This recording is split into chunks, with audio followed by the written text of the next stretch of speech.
ॐ भद्रं कर्णेभिः शृणुयामदेवाः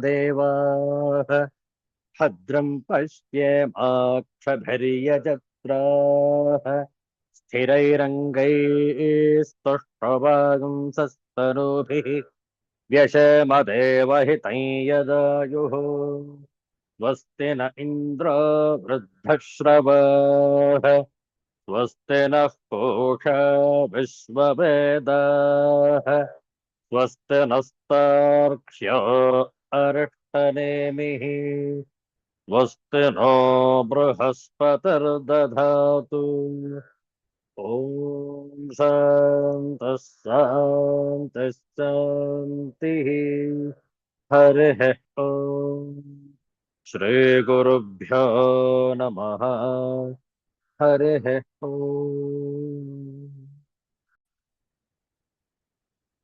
Universal prayer.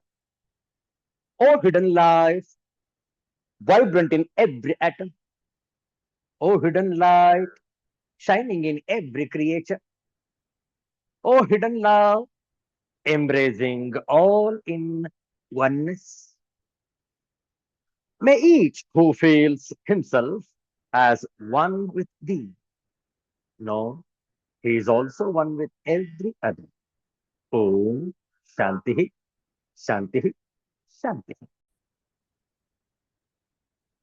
ಇಂದು ನಿಜ ಜ್ಯೇಷ್ಠ ಮಾಸದ ಶುದ್ಧ ಷಷ್ಠಿ ಮಂದವಾಸರ ಇಂತಹ ಶ್ರೇಷ್ಠವಾದಂತಹ ಶನಿವಾರದ ಮುಸ್ಸಂಜೆಯಲ್ಲಿ ಶಿವಾಪರಾಧ ಕ್ಷಮಾಪಣ ಸ್ತೋತ್ರಂ ಇದರ ಪಾರಾಯಣ ಶ್ರದ್ಧೆಯಿಂದ ಆಲಿಸುವಂತವರಾಗಿ ಶಿವಾಪರಾಧ ಕ್ಷಮಾಪಣ ಸ್ತೋತ್ರಂ.